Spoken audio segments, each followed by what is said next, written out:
Good evening, everybody. I'd like to call to order the town board meeting for December 4th, 2024 at roughly 6:30 p.m. As always, we are remote and virtual. So as we do these meetings, we run a Zoom.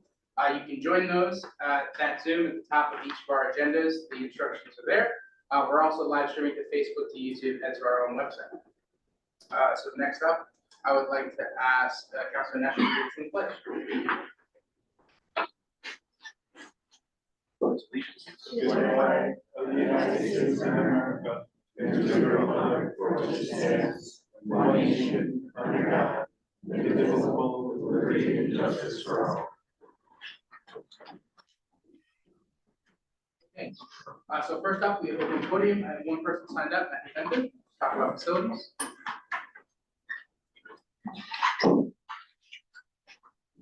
Hello, everyone. Matthew Benton, town resident. Councilors, thank you for making the building assessment available to residents. I reviewed the recommendations made by VIP Architecture and want to share my thoughts with the board and fellow residents. This assessment provides some much needed clarity on renovations that are needed to ensure the town hall can continue to serve our community for another 30+ years, as well as many possible improvements that can be made in the future.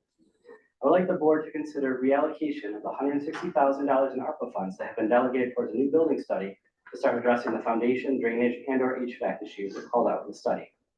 Next year, residents will pay an additional $2.3 million in property taxes, which will increase further in 2026 as we pay for the highway department expansion. Adding on new construction to the town hall at the same time is fiscally irresponsible. We need to explore all available options to use existing funds to improve the town hall without increasing the tax burden on residents. Second, I would like to share that the report calls out updates to the courtroom based on guidelines that apply to state facilities. At the town level, during the jury room, the dedicated areas of other states are going to use on court. Why are we focusing our guidelines on guidelines that the an overhaul of the courtroom does move ahead, it should only do so after exploring consolidation of the village courts. Reuse of facilities across the town and villages will reduce costs on residents and ensure court space do not go unused for over 300 days of the year, as town court is only in session 4 days of every month. With the continual increase in taxes simply to maintain existing services, we need to ensure that additional spending comes with clear benefits to residents. This study gives actionable items to maintain our town hall, and we should use ARPA to offset maintenance costs while we continue to explore what facility improvements make sense for our community. Thank you for your time. Thank you. Is there anyone else here who'd like to speak? My name is Bill Wayne. I live in Kirkville. I'd like to speak to you about the 23% increase that was in the people. You wanted $1 million and change for the police department, which I don't think anybody has a problem.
Still, the tax levy for this general fund, which is supported by all the property owners in town, will increase by more than 23% to 11.17.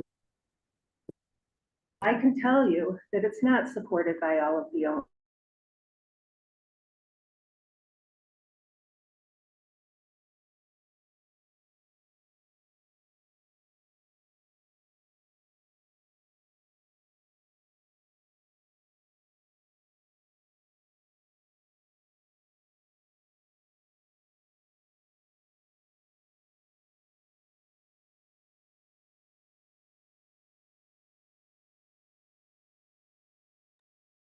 Areas tend to be, where if you look at parts of Manila and Kirkville, we aren't. There are a lot of people who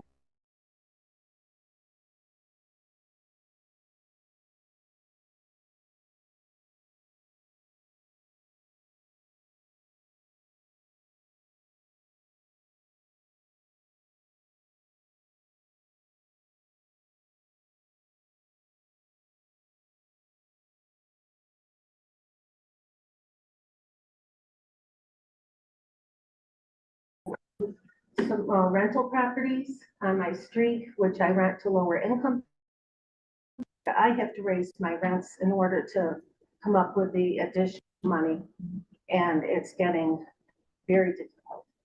So I also think that I wouldn't have known about this unless I read it in the Eagle Bulletin of the doctor's office, you know, and I plan to start coming to the town board meetings to find out what's coming, you know, more in the community, and I'm advising other people too, because I think enough is enough.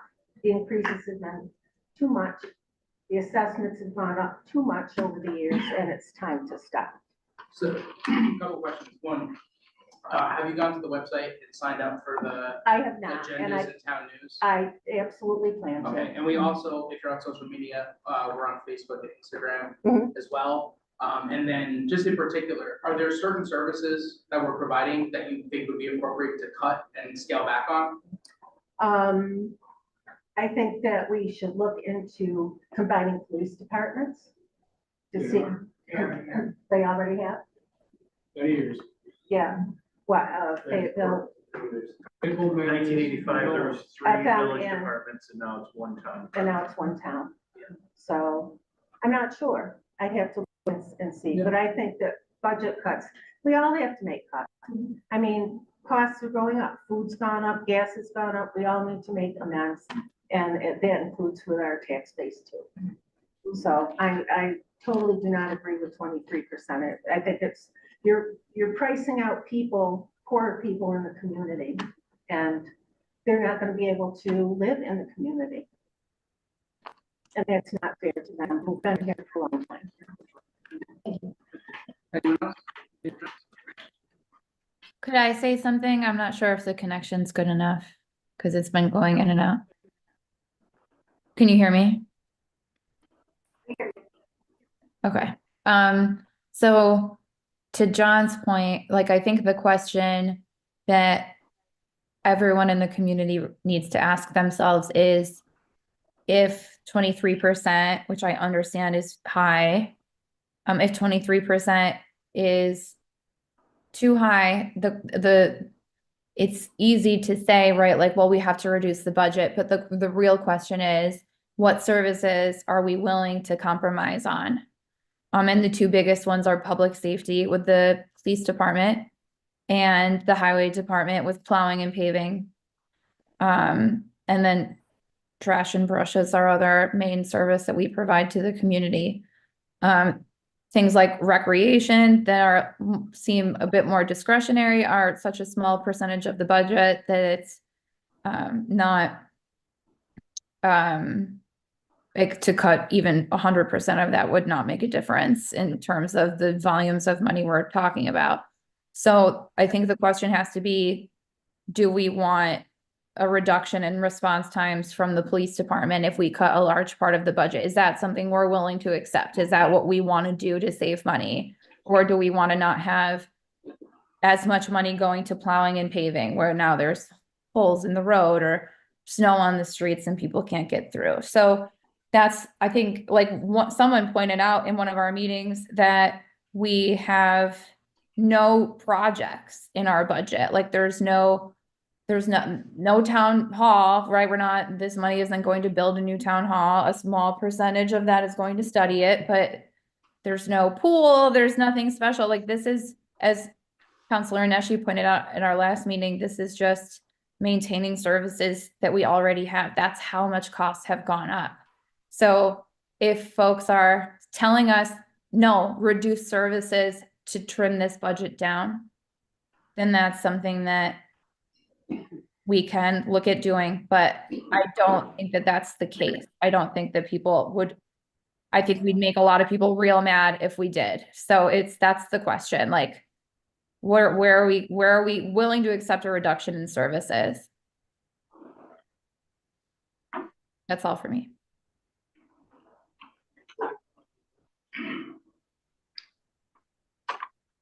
Paulette Lane. I'm not sure if the website shows this, but across the board, our assessments have gone up every year. So you are getting more money every year from our tax base. So I guess I don't know why we are so far behind in catching up with 23% is necessary. Does that show that? Well, so the 23% and over the entire budget is a 13% increase, but that general fund growth, that is not tied to assessments. So assessments tell the town how much the total value of all the property is worth. And then we set a budget, and then based on that budget, it turns into how much you get taxed per $1,000 under assessment. So when assessments go up, nothing changes with the budget. And so it's not, there's no additional money coming in. It's just that the town has more value. And so when that, well, basically it determines how every piece of the pie that people pay as taxes is broken. So if everyone's assessment goes up by 10%, and then total operating budget of the town goes up by 10%, everyone's paying the same proportion, but everybody is paying 10%. If certain people have lower assessments, so they don't increase as much, it'll reduce their overall burden.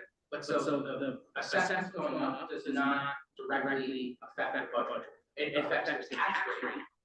So for example, if you had assessments go up by 10%, budget go up by 5%, the tax rate goes down, but the taxable value goes up. So when assessment goes up by, that just means that for every dollar that we tax, the way that it is distributed is based on assessments is different, but it doesn't mean, if an assessment goes up, it's not that there's more money that the town now has. It's just that the valuation of the town has gone up, which means that the value is higher, which means that if the budget stays the same, the tax rate actually goes down. So when assessments go up, it doesn't mean that there's more money for us to spend. It doesn't mean that it's entirely dependent upon the budget that we set, and then that budget being levied fairly based on assessment. The way that I always explain it to people, because it is confusing, so I don't begrudge anyone who has difficulty with the system. If everyone's assessment went up by 5% and the budget stayed the same, you'd pay the same in taxes. It's your assessment is just your piece of the pie. So when you see your assessment go up like 10%, you're like, oh my gosh, but if your neighbors all went up 10% too, it doesn't change anything for you. It's just like we're trying to figure out the value of each property so that we know what piece of the pie, what percentage, what fraction you are of the overall town. But if the budget stays exactly the same, then your assessment could go up 100%, you wouldn't pay any more money. Anyone else? That doesn't make Can I sense. come back up? Doesn't make sense. I think a lot of the problem is the hole you've dug yourselves. Several years ago, you put 10 million into the addition on the Fayetteville Fire Department. What the Manlius cost, what that new building cost.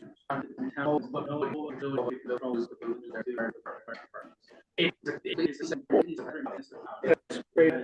They don't need 20 million on the building. They want to build that building.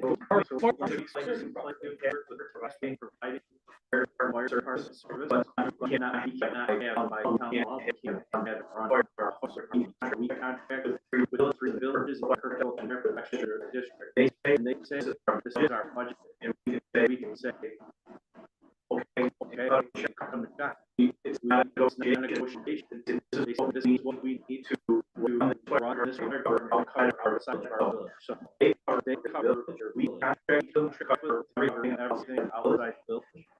We have no control over the expense, what's the cost, what's the cost, when it comes, we need that, they explain their.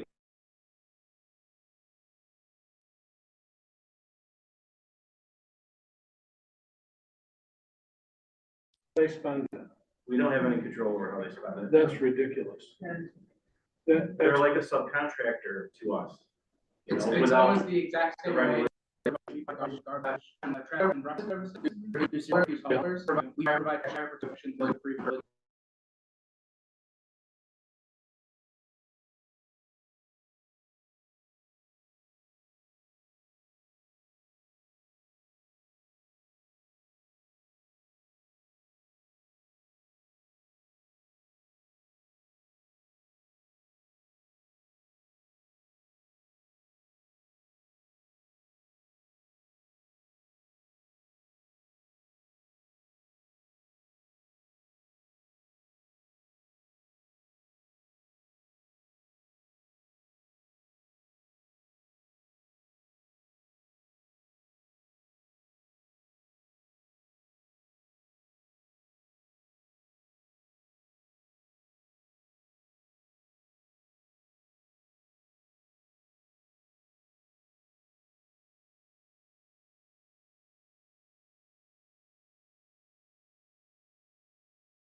majority of the users of that service live outside of the village boundary. So, there are things that you can legitimately criticize some of the board's choices about. But unfortunately, a lot of this is out of, and I say that not because I'm maybe one in favor of the taxes I'm paying and you are, but that.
Check their. They're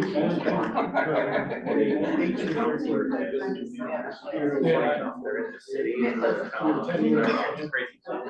But Caitlin and Alyssa, can you hear us? Yes.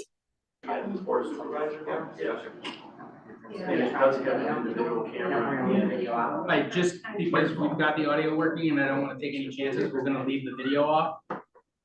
Okay? So, nice things I said about them. It was very eloquent.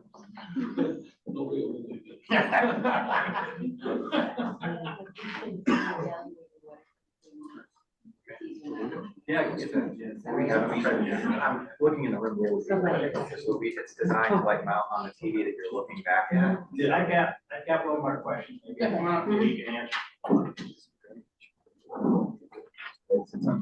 My name's Jim Rackett. I live out on Old Bridgeport Road.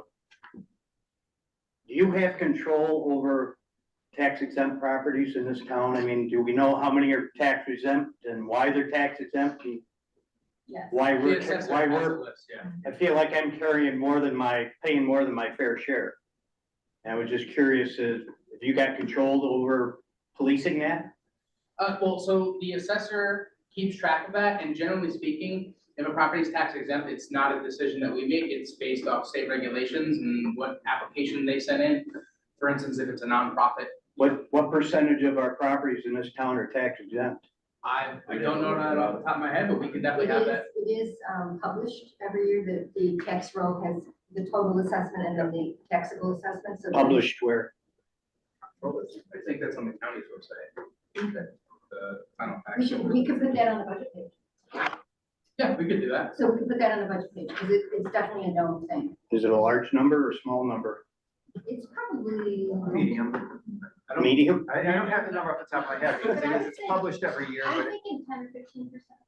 It's not half. no, it's Okay, not. so let's qualify tax exempt. Are we talking 100% exempt? Or No, exemptions. With The dollar exemption. amount. With the dollar. Well, because I just want to understand the question, or you want to know that people who are completely exempt or have like star exemptions and. No, I understand the star system. Yeah, CIP's looking for the full, That's, You'll have that's, to explain it to me. like a church or a school or something. yeah, or Like something, full- it's the or somethings I was wondering about. Yeah, like if you have any idea of what those could be, leave us a little list of them too. We'll look them Well, up. we can. We can, yeah, that's good. gettable. So that will be looked on and published for us? Yeah, we'll put it on the budget page. And when we have it, we'll share it at the next meeting at the end. Okay, thank you. Okay, anything else? I appreciate the, participation. Like I said, if you're not signed up, every agenda we have, you can get an email or texted right to you. If you're on social media, please follow us on social media. Sign up for the town news as well. That's how we do, notifications about projects that are going on in town. The Eagle Bulletin is our paper of record, so in addition to any story that's there, any public notice we have is in the public notice section. So that's another opportunity, if you're reading the Eagle, to check in there and see what's going on. For example, public hearings and bid openings and things like that, those will all go in there.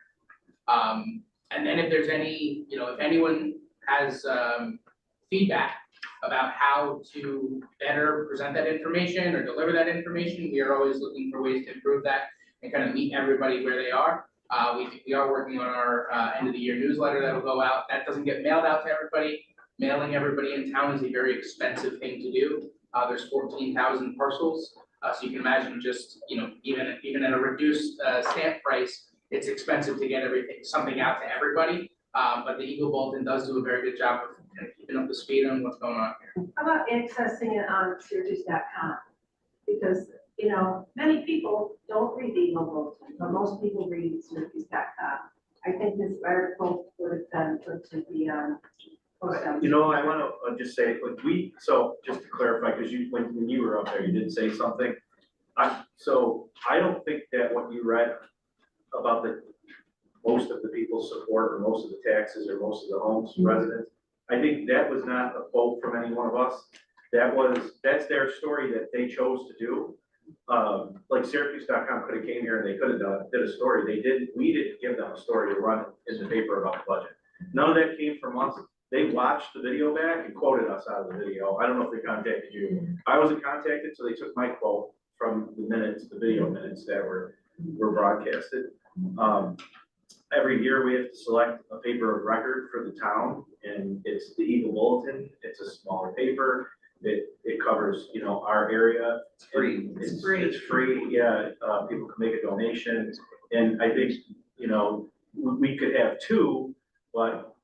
We do have Syracuse.com as our backup. Yeah, they are our backup. But I would say, if you're interested in seeing more coverage at Syracuse.com, I would reach out to Syracuse.com and let them know. I talk with Liz Duran fairly frequently, and whether or not she runs the stories is a decision that I get to make. She'll usually let me know if it's something that the paper is interested in running. But if we ask something to be official because the law requires us to do it, or we just decide it's a good idea to put it in the paper, we put it in the Eagle Bulletin. And it does come electronic, and if you want it comes, physical paper delivery as well. I like it. You can sign up to receive it at your house for free. And I call Syracuse.com all the time and try to get them to write about us, and they're not interested. They don't cover the suburbs very often, only when there's like huge controversies like what was happening in Solvay, the village of Solvay a couple years ago, for example. Like, so they won't, I would love if Syracuse.com would write about us, but they don't. Like, we can't make them. But the Eagle Bulletin, they cover our meetings. They watch them all. Syracuse.com does not. So I would encourage everyone to sign up. You get it for free at your house, and it helps to support a local paper.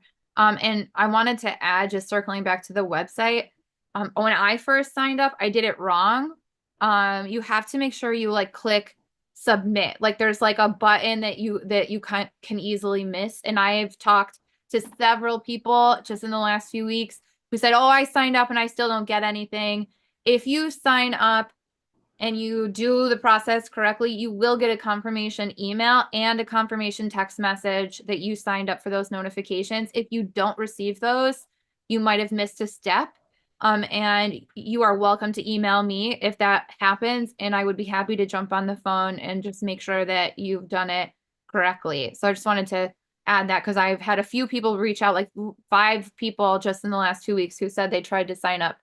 But there's like a button you gotta press when you put in your phone number and your email, you have to like click this like submit button. So if you run into any issues, just let me know or any one of us could help you.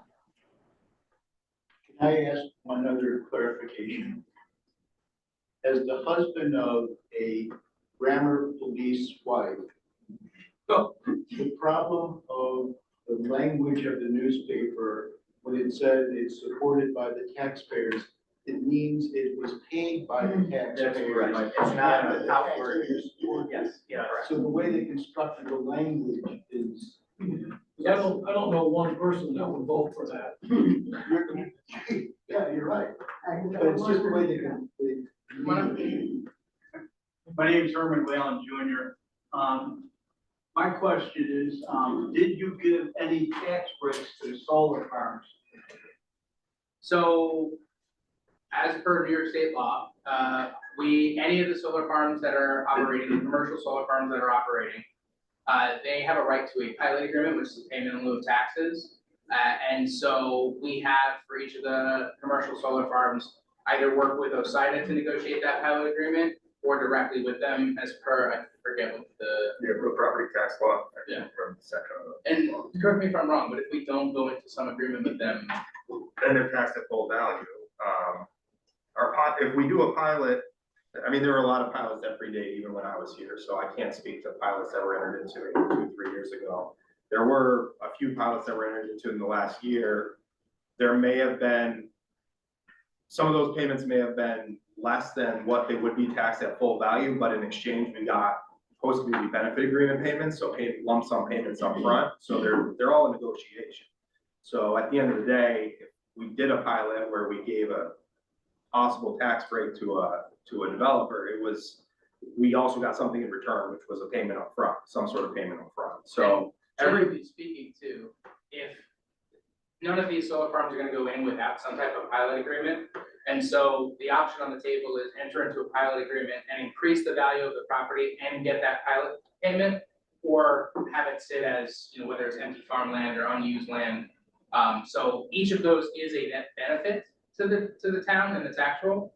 But that's. And pilots are still taxes, we are still paying them. Yeah, it stands for payment in lieu of taxes, right? It's a negotiated lump sum or payment plan of sorts. But to the supervisor's point, if the area sat bare and was taxed at the minimum rate, or you got more through the pilot that you negotiated, you're bringing in more tax dollars from a business than you're having to tax back on the residents. Any other comments real quick for you? Thank you. So next up, we do have the building assessment report, that's been tabled, due to having some of the counselors, remote tonight.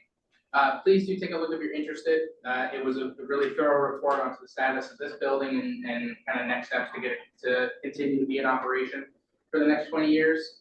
And then we did have the intermunicipal agreement with the Village of Fayetteville for fire, shared services of fire marshal. We've tabled that due to a small issue with the language. So next thing up on the agenda, this is the plow contract with Onondaga County. This is for, I want to say it's 11.98 miles of county road. This is a 3% increase for a 3-year contract, 3% every year. Very similar to the last one we signed, that we worked really closely with County DOT to get to this point. So are there any questions on this? I'd like to make a motion to authorize the supervisor to sign the plowing contract. Okay. All those in favor? Aye. Opposed? Okay, carries. Next up, set some dates for the board meeting and the first board meeting. We'll make a motion to set the date for the 2025 organizational meeting on January 2nd, which is a Thursday. For those of you paying attention, it's not our regular meeting day at 6:30 p.m. I was second, we must meet. All those in favor? Aye. Opposed? Okay, motion carries.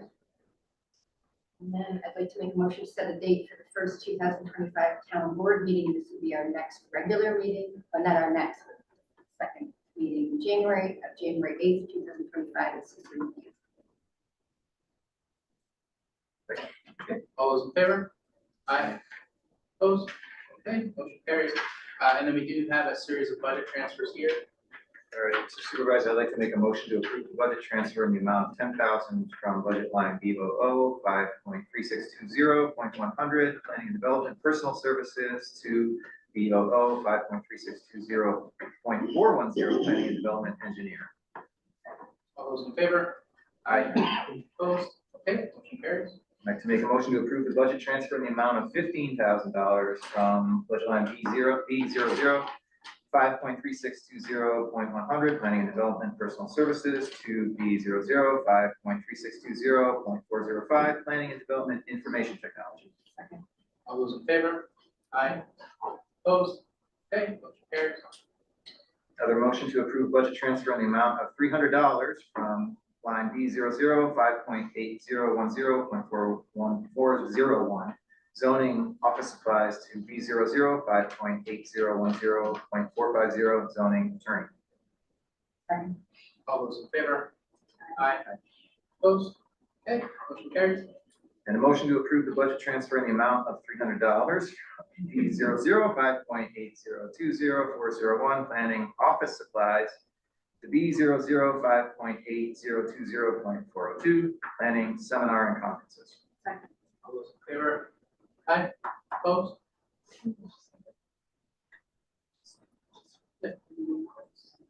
When we're done, yeah, when we're done. One more, motion to approve budget transfer in the amount of $5,000 from line A00 5.7310.100, recreation personal services, to A00 5.7310.410, recreation program expenses.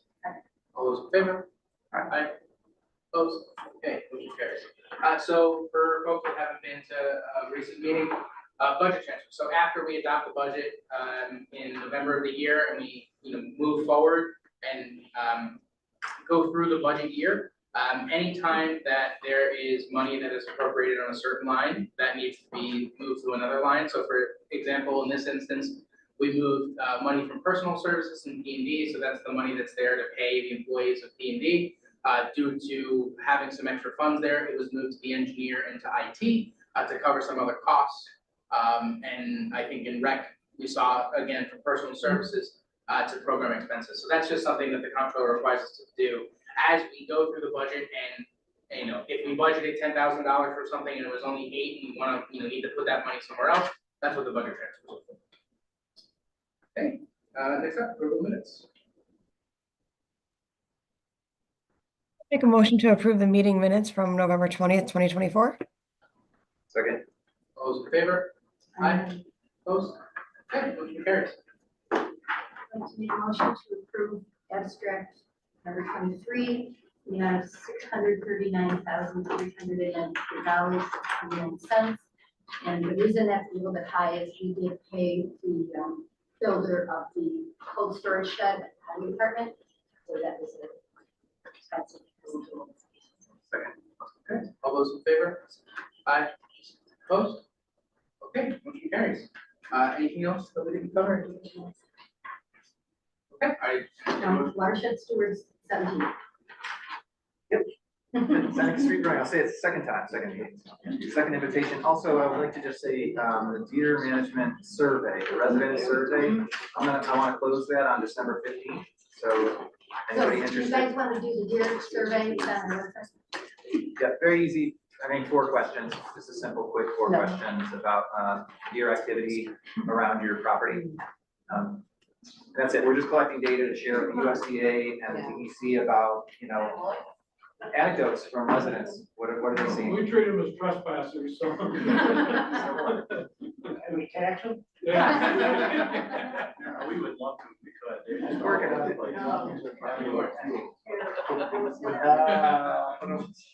aye. Motion to adjourn. So moved. All those in favor? Aye. Aye. Opposed? Okay. Have a wonderful evening, everybody. Thank you. Bye, everybody. Thank you. Bill,